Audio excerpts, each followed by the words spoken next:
Hello, everybody. I am Beyond Sadistic. This is Prez, BOTW, and we are the MTGPL, and this is our April semifinals match between Big C, 1186, and Elfwine. Prez, how are you doing today? I'm doing fantastic.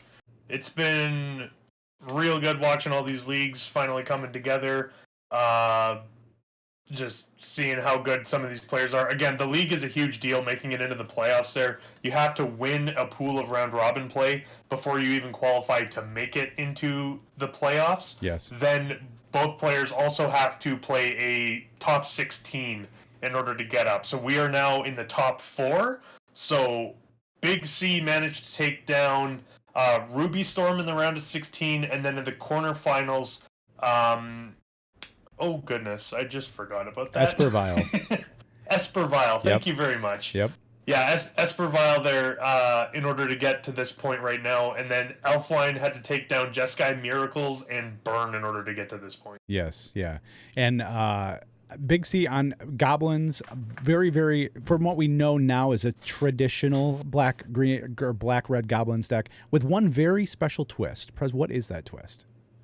So the very special twist in Big C's deck at this particular point is that there is a taiga.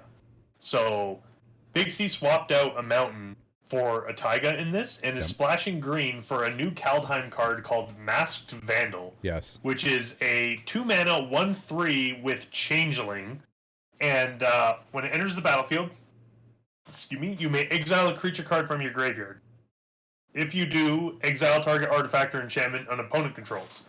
Which is pretty sweet considering this is a goblin because of Changeling in all zones. Yes. You can get it off of a Goblin Matron. It counts off of a Goblin Ringleader or a Muxus. Yes. You can put it in with a Goblin Lackey. Yes.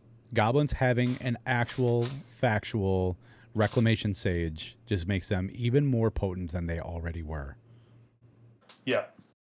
Looks like Big C was gonna try and do something there in order to get the Allosaur Shepherd off the board, but not sure how that panned out. But either way, we got what happened there is that Big C or Elfwine led off actually with a Nettle Sentinel, and then Big C led off with a Cavern of Souls into a Goblin Lackey, and then Elfwine again following up with real big plays with the Allosaur Shepherd and also the Elvish Visionary, plus getting in an attack with the Nettle Sentinel and leaving 3 creatures up to block the Lackey. Yeah, Goblin Lackey is literally Goblin's most explosive card that it can have. It allows you to, if it makes contact and deals damage to a player, you can take any Goblin from your hand and put it into play.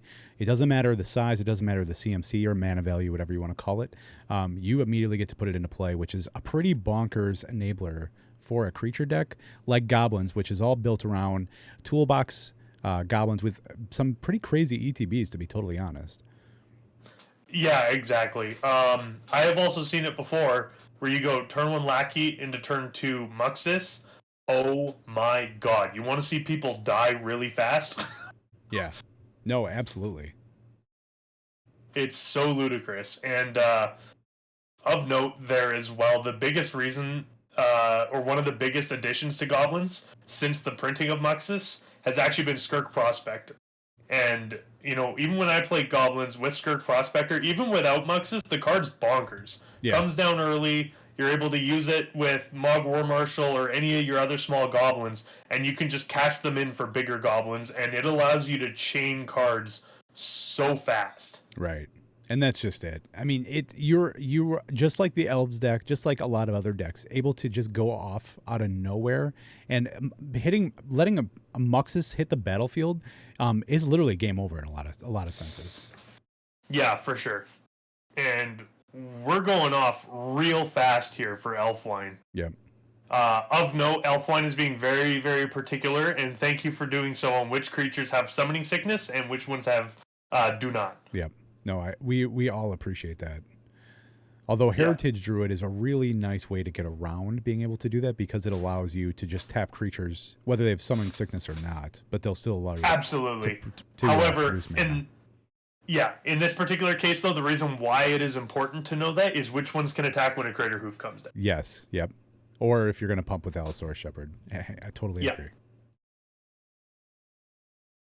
And yeah, getting 2 Nettle Sentinels is absolutely enormous. Yeah, now with a Birchlore Ranger, Oh, this oh becomes wow. a house.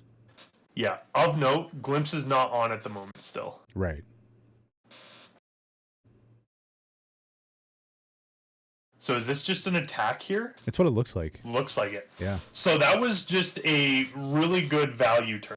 Absolutely. Just set yourself up for the next turn, especially if Big C literally has no colored mana right now. That's one thing to note is that Cavern of Souls is an amazing card against control decks, but in a situation like this where you may actually want that colored mana, exactly this. It looks like Big C is literally just going to scoop it up. Way too far behind, way too fast. Yeah, and that's the other thing too, is there's like 8-9 creatures on board. That Allosaurus Shepherd, all Elfwine literally has to do is untap, draw, go to or main phase, tap the Cradle for 1 billion mana, and then turn all your elves into dinosaurs and come crashing across for 45 or however much damage that was. Yeah, it's huge. Huge amount. So let's go to sideboards really quick. With Big C going to be on the play here, or on the play. 1 Chalice of the Void, 2 Pithing Needles, 1 Pyroblast, 2 Red Elemental Blast, 2 Surgical Extractions, 1 Tarfire, another one of those fancy dancy Kaldheim Masked Vandals, 2 Fairy Macabre, 1 Mindbreak Trap, and 2 Pyrokinesis. What do you think Big C's grabbing for right now? Pyrokinesis, 100%. Absolutely. That card is an absolute beating. Yep. I also don't mind the Mindbreak Trap, and I think Chalice of the Void is also a slam dunk here. Yep, I agree. I will point out though, Pyrokinesis is one of those cards that honestly in a deck or up against a deck like Elves is a Wrath of God. I mean, absolutely. It is absolutely just destroy your board state, instant speed. Exile a red card, and that's a lot of those alternate casting costs. Exile a colored card, cast this for no mana. Just huge bombs in decks like this. Yeah. Of note, too, trivia, Pyrokinesis is part of the exact same cycle as Force of Will. Correct. Yep, exactly. So that just goes a very, very long way in saying how powerful those cards are and how much of a difference there is, too, in how ubiquitous they are in a format like Legacy. Absolutely, yeah. Contagion being another one of those in that spell cycle. Yep. I'm not gonna lie, I can't recall what the green and the white one are. Trying to think. I can't remember either. I do know of Force of Will. I know of Contagion because of all my Pox friends complaining that they're never available, and I know Pyrokinesis because oh my god, that card's strong. Right, Pyrokinesis is a monster. Yeah. And of course, everyone knows Force of Will. Yeah, definitely. If you play Legacy, you know Force of Will. Yeah. As far as what to cut to fit those cards in, I'm really not sure. I think the Masked Vandals would come out, honestly, as with the Goblin Trashmaster. Yep. Just because that you're probably not too worried about any artifacts or enchantments that Elves would have. Yep. I would agree with that.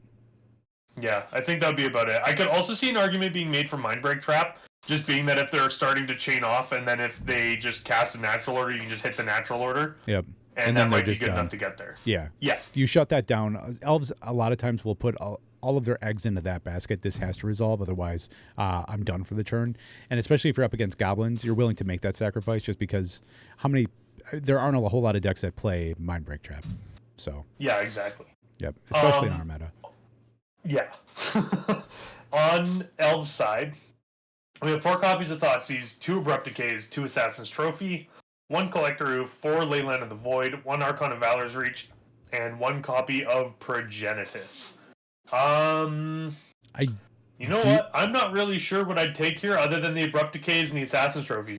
I actually think I might bring a Collector Roof, though, just for Vial. Being able to shut Vial off might be useful as well. That is a good point. Yeah, it's probably...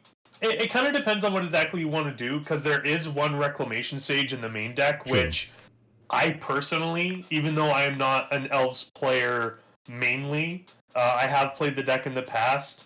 I love having main deck Artifact and Enchantment Destruction. Absolutely. You cannot afford to lose game 1 to a Chalice of the Void. No, I totally agree. If they're running the card main deck, you're going to have a real rough time games 2 and 3. Now, that being said, though, I also haven't played Elves since the printing of Allosaurus Shepherd, so maybe that's not a problem. I would still think it's still a problem. I could see it. Yeah, and Yeah. I could be wrong, but But even then, I still think, the Collector Oof is probably good. I like the Assassin's Trophy 100% needs to come in. Yep. Just because that You need the that removal. fours, the fours and the fives, plus also being able to hit anything, especially a Muxus, is huge, because Muxus not only just vomits your whole deck onto the battlefield, Muxus also gets bigger every time it attacks. Because Right. even if Muxus attacks alone, unlike Goblin Piledriver, who has to attack with friends, Muxus is just, whenever Muxus attacks, it gets 1/1 for each goblin you control. Right, which Doesn't is huge. say attacking goblin. Right. And is this Big C going down to 5 here? Looks like it, which is not what you want to have against an elf deck that's keeping 7. No, I totally agree. Yeah, even on the mulligan, this is horrendous. Yeah, yeah. Like, ugh. Yeah, this Of note, Archon of Valor's Reach, as we saw completely shutting down Astrid in the quarterfinals there, Archon of Valor's Reach, you cannot choose creature as a type. which is really the only thing that you would want to name against goblins, to be totally honest. Yeah. You'd be shooting from the hip with anything else. Yeah, for sure.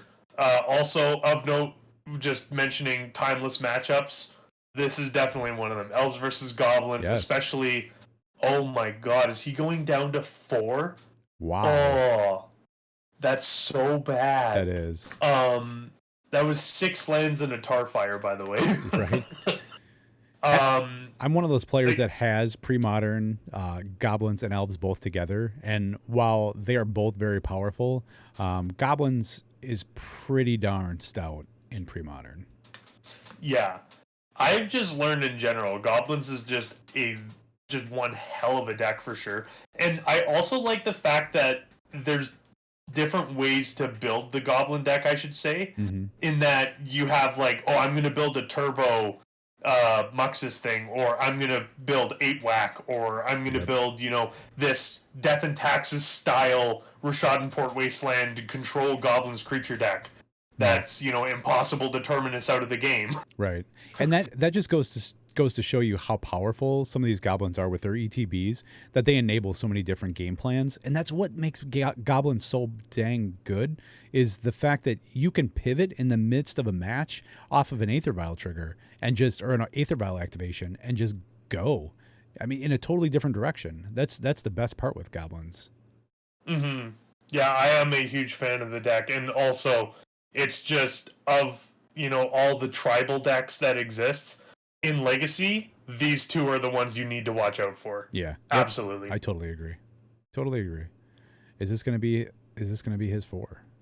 Is that the 4 cards he's keeping, or is that the 4 cards he's bottoming? I'm not sure. Oh, it looks like... Okay, that's the 4 cards he's keeping. Okay. I was going to say, like, wait, was that a mull to 3? Oh, no. That would have been just terrible. Yeah. Very bad luck there either way. And one of those being a fetch land, too. Granted, it's nice to have land, but that just means you've got just that much less action in your hand. Yeah. This is Misty Rainforest, fetch up a land. Yeah, more than likely it's going to be probably a... I would assume basic forest here. Yeah, definitely. If you do not need that Bayou, you do not want to expose it to a wasteland. But in all honesty, well, if I were in Big C's position, wasteland is probably one of the cards I would have put to the bottom, depending on the texture of my hand. The last thing I want to do is wasteland my opponent on turn 1 and tempo myself out on a mull to 4. That could be... I think that sounds actually very reasonable. That being said, I could also see,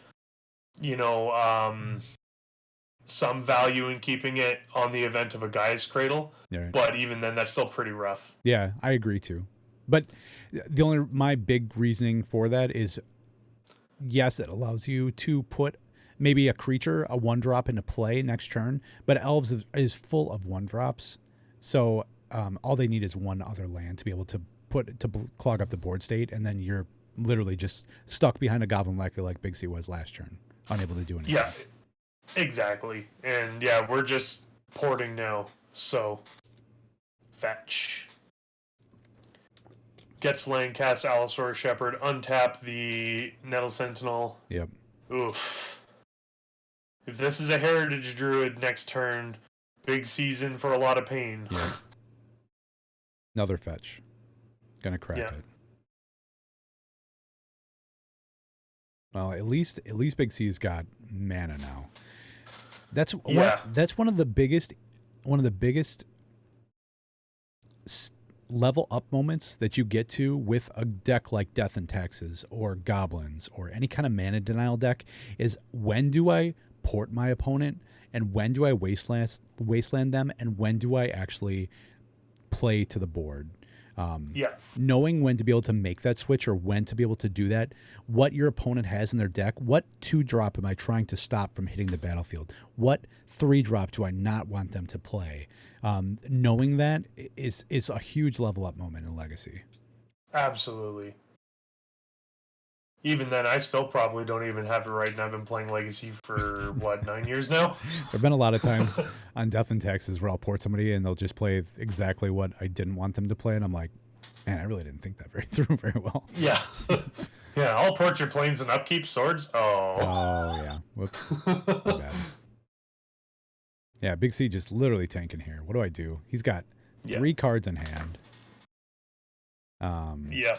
This is a rough spot to be into, especially seeing the Allosaurus Shepherd as well. Yeah. Because Elfwine is literally mana away from being able to kill Big C. So I would assume Big C...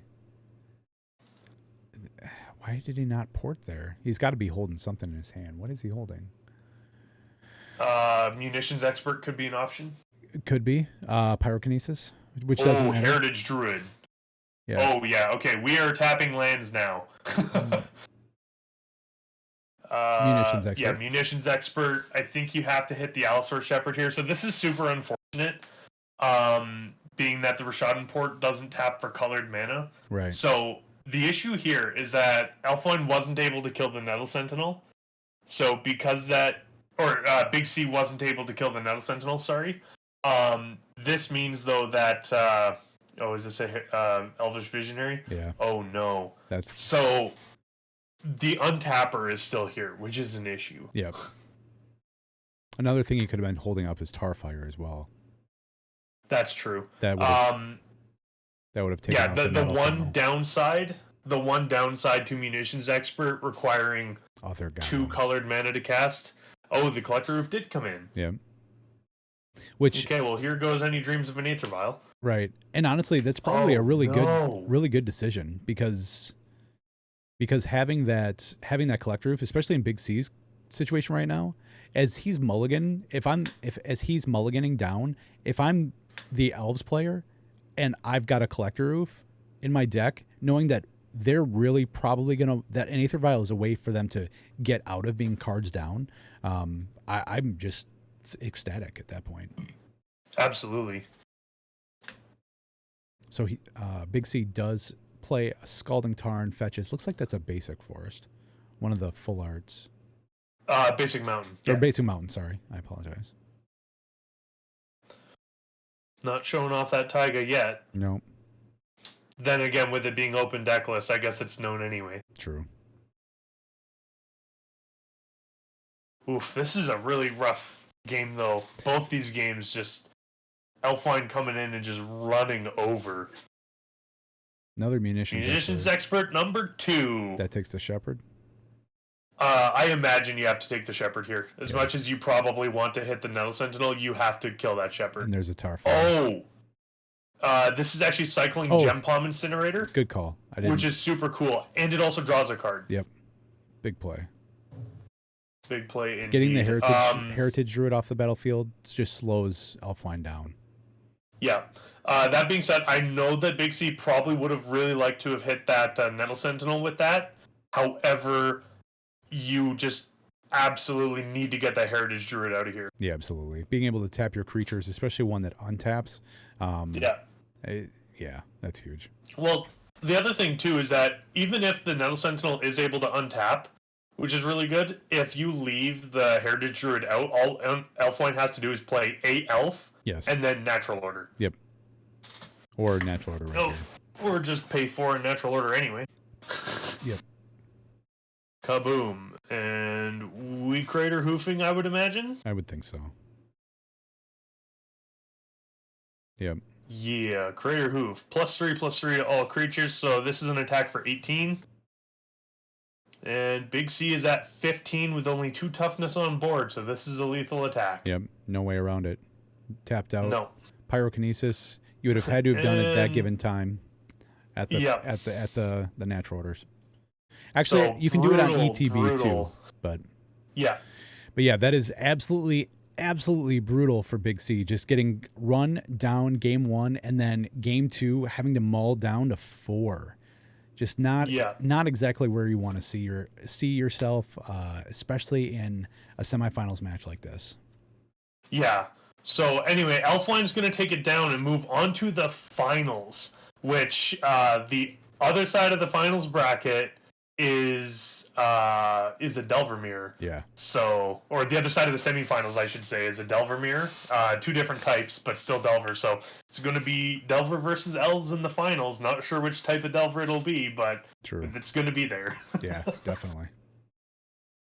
So anyway, thank you very much for hanging out with us today. We are Paper Discord. All we do, we play Legacy all day, every day over webcam, just like this. We have monthly leagues, which is what you're watching right now, where you get broken off into pods with other players. You play round robin, and then the winner of each pod will move on to a top 16. And then again, once you get into the top 16, you have to play the round of 16, and then once you get into the top 8, we will be recording every match and then releasing it on YouTube just like this. If you'd like to be a part of that, you can come join the Discord. There will be a link to the Discord down in the video or the description of this video. We also have Saturday weekly challenges, Sunday bi-weekly Euro APAC timed events, and we also have a quarterly invitational, which will be coming up soon as of the recording of this video. Yep. And we hope to see you there on the Discord, and we would love to be your local meta. So again, I am PresBUTW, joined here by Beyond Sadistic. Do you have anything else to say there? Or? No, I just can't wait to see you guys come join the Discord and jam some Legacy with us. It's going to be one heck of a day. We'd love to see you there, so we will see you next time. Thank you, everyone. Thank you.